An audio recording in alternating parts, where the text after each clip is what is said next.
Bonjour à tous. Tout d'abord, je voudrais remercier le Conseil scientifique du Congrès pour m'avoir demandé de vous faire une présentation sur la place de la metformine chez les femmes présentant un syndrome des ovaires polykystiques. Le syndrome des ovaires polykystiques, comme vous le savez, est une pathologie fréquente chez les jeunes femmes puisqu'elle concerne 6 à 10% de ces femmes. C'est un syndrome hétérogène et complexe dont la physiopathologie est polyfactorielle, comme on va le voir, et qui est caractérisée par une hyperandrogénie associée à un trouble des règles et caractérisée par un arrêt de la maturation folliculaire.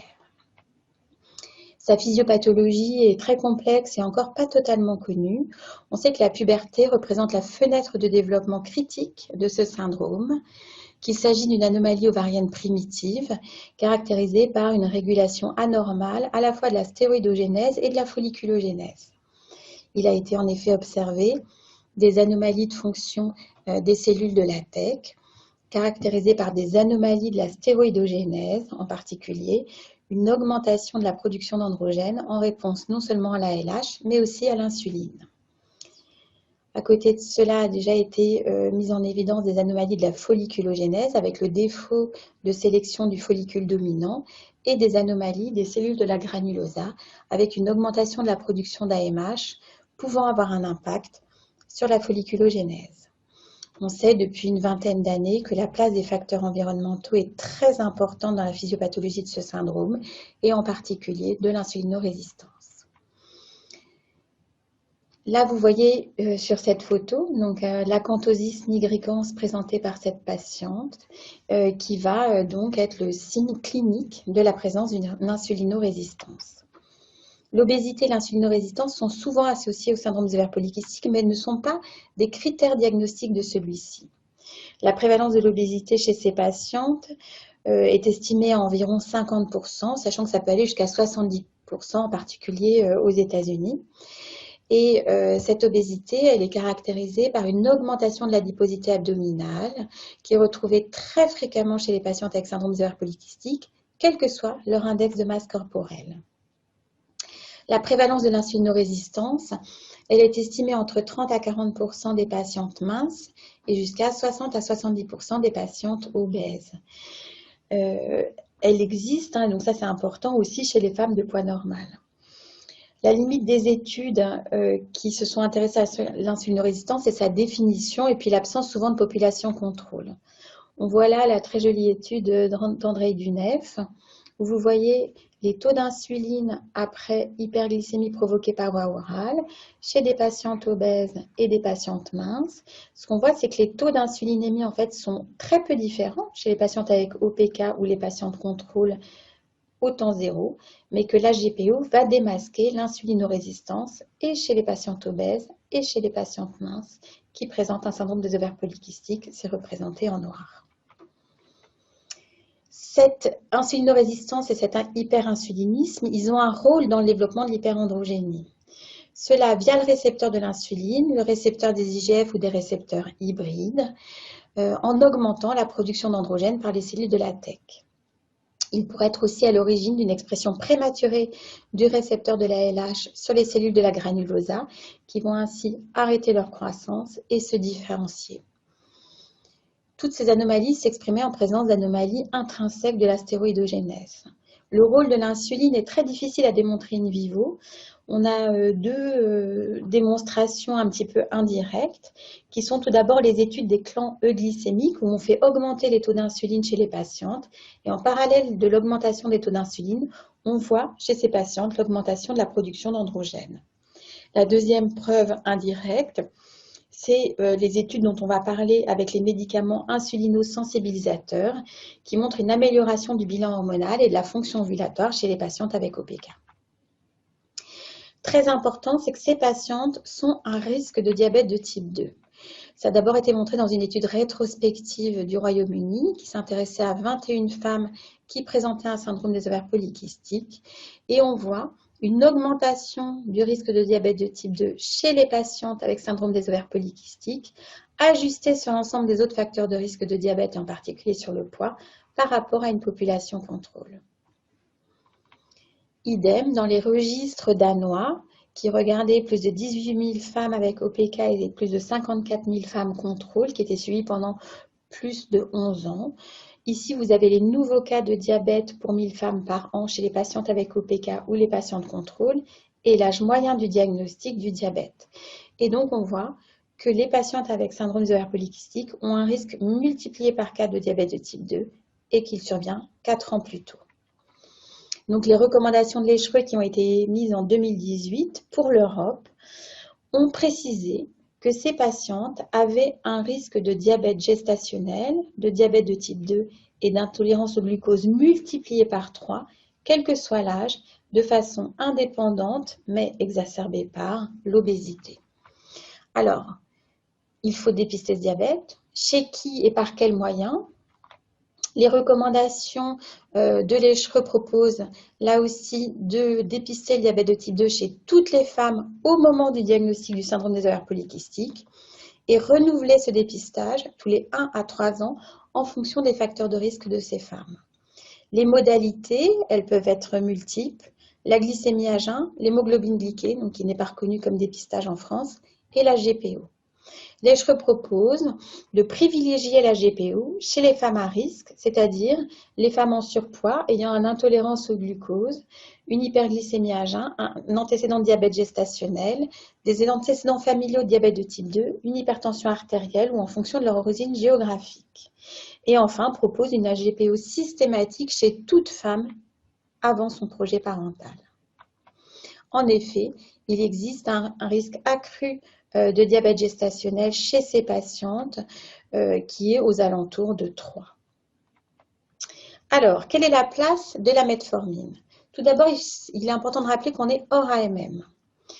Qu'est-ce que ça va apporter la metformine chez ces patientes? Si on regarde versus contraception œstroprogestative, les études sont de très faible niveau d'évidence. Il y a eu plusieurs revues systématiques des études randomisées.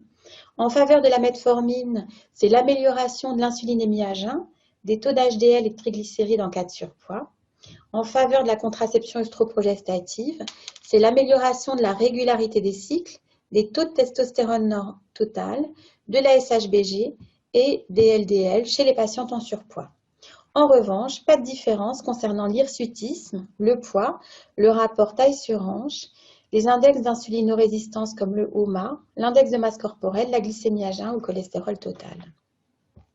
Si on regarde la metformine versus modification du style de vie, pas de différence sur le plan hormonal et métabolique. Et si on regarde maintenant la combinaison metformine-contraception œstroprogestative, elle n'a pas été démontrée plus efficace que l'association modification du style de vie, contraception œstroprogestative.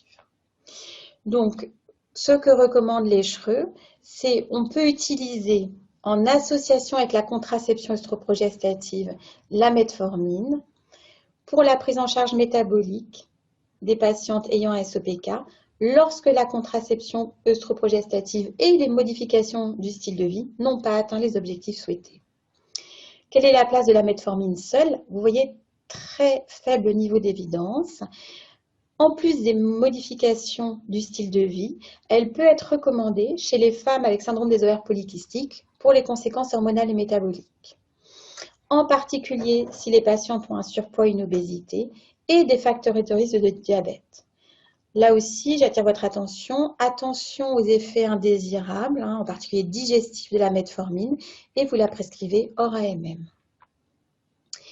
Est-ce qu'elle a une place chez l'adolescente? Donc, c'est le seul traitement insulino-sensibilisateur qui a été évalué dans des études randomisées chez l'adolescente. Ça n'existe que dans des petites cohortes pour une durée brève, maximum 6 mois. Ici, vous avez une étude sur 22 patientes randomisées pendant 6 mois. On voit donc c'est en rouge, la metformine versus le placebo en bleu. Et donc, on voit au bout de 6 mois chez les adolescentes une amélioration des taux de testostérone et d'androgène libre, très peu de modifications des lésions d'acné et une petite perte de poids.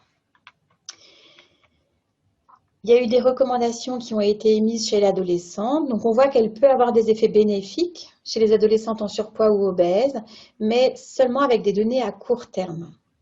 Mais toujours dire qu'elle est moins efficace que la contraception orale progestative et les traitements anti-androgènes pour la régularisation des cycles, l'amélioration des signes d'hyperandrogénie et la qualité de vie chez l'adolescente. Vous pouvez retrouver l'ensemble de ce consensus de la prise en charge et du diagnostic du syndrome des ovaires polykystiques chez l'adolescente. Ça a été publié dans Hormone Research il y a 3 ans. Qu'en est-il? Quelle est sa place en cas de projet parental? Donc, si on regarde tout d'abord, il y a eu beaucoup de Cochrane qui ont été faits sur les études utilisant de la metformine. Ici, la première chose, c'est on regarde la metformine versus placebo ou absence de traitement. Et l'outcome est la naissance vivante. Ici, vous avez en faveur du contrôle et ici, en faveur de la metformine. Donc, on voit en méta-analyse qu'il y a une amélioration, une augmentation du taux de naissance vivante sous metformine versus placebo ou absence de traitement. Taux de ratio à 1,6. Si on regarde la metformine par rapport au citrate de clomifène, au clomide, ici, vous regardez les naissances vivantes. On voit qu'en méta-analyse Cochrane, il n'y a pas de différence significative entre la metformine et le clomide. En revanche, si on regarde les taux d'ovulation, on voit une augmentation des taux d'ovulation, en particulier chez les patientes obèses, en faveur du clomide. Si on regarde maintenant l'association metformine plus clomide versus clomide seul, quand on regarde en naissance vivante, encore une fois, il n'y a pas de différence significative. En revanche, il y a plus de grossesse clinique et plus d'ovulation dans le groupe metformine plus clomide. Si on regarde maintenant avec l'utilisation de gonadotrophine, on a une étude qui avait inclus 175 patientes avec syndrome des ovaires polykystiques présentant une obésité et une résistance au clomide, chez qui il était ajouté de la metformine à la dose de 1500 mg par jour. Donc vous avez ici le groupe metformine plus clomide, metformine plus FSH, FSH seul. Et si on regarde les taux d'ovulation et de grossesse, ils sont bien plus importants dans le groupe utilisant des gonadotrophines et encore plus importants dans le groupe qui utilise la metformine. Et si on regarde les naissances vivantes, là aussi, il est plus important dans le groupe utilisant des gonadotrophines et de la metformine, sachant que la différence n'était pas vraiment significative, mais par contre qu'on avait des doses de gonadotrophine utilisées bien moins importantes quand on rajoutait de la metformine. Donc les recommandations de l'ESHRE sur l'utilisation de la metformine associée seule ou associée au citrate de clomifène ou gonadotrophine.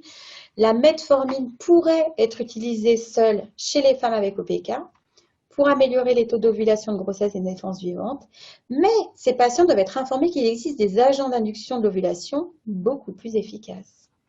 En association, le clomide pourrait être combiné avec la metformine chez les femmes atteintes de syndrome des ovaires polykystiques résistantes au clomide pour améliorer l'ovulation et les taux de grossesse. Et elle pourrait être ajoutée aux gonadotrophines chez les femmes résistantes au clomide pour améliorer les taux d'ovulation, de grossesse et de naissance vivante. Qu'en est-il chez les patientes en FIV? Donc on voit ici la comparaison des taux de grossesse et de naissance vivante dans les études qui ont ajouté la metformine versus les études contrôle. On voit qu'il n'y a pas de différence. En revanche, si on regarde le sous-groupe de patientes qui a fait un syndrome d'hyperstimulation ovarienne, on voit que c'est en faveur de la metformine chez les patientes en surpoids ou obèses. Donc, les recommandations de l'ESHRE, mais là aussi un faible niveau de preuve, dit que la metformine peut être utilisée avant et ou pendant la stime ovarienne chez les femmes avec un syndrome des ovaires polykystiques en FIV, avec un protocole agoniste pour améliorer les taux de grossesse clinique et réduire le risque d'hyperstimulation ovarienne. Dans les cycles de FIVIXI, les femmes atteintes de SOPK pourraient être conseillées sur les avantages potentiels. Oui, et vraiment, c'est très prudent hein, de la metformine en association dans un protocole antagoniste pour réduire le risque d'hyperstimulation ovarienne. Donc, si on veut conclure, quelle est la place de la metformine? Ce qu'on peut dire, c'est qu'elle n'est pas suffisamment efficace pour régulariser les cycles, avec des études de niveau de preuve faible, mais une efficacité inférieure à celle du traitement par progestatif. Elle n'est pas suffisamment efficace pour traiter l'hirsutisme. Il y a peu de données comparatives avec des anti-androgènes ou des pilules œstroprogestatives sur de grands effectifs et à long terme. Néanmoins, son effet est inférieur à ces traitements. Enfin, dans le cadre d'un projet parental, la metformine ne doit pas être utilisée en première ligne, mais peut avoir, comme on l'a vu, un intérêt chez les patientes résistantes au citrate de clomifène. Enfin, une étude que je ne vous ai pas montrée, mais qui a été publiée l'année dernière dans Lancet Diabetes Endocrinologie, qui montre que la metformine n'a pas d'intérêt dans la prévention du diabète gestationnel chez ces patientes.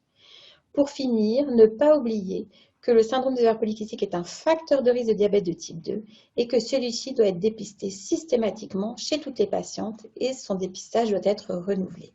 Je vous remercie.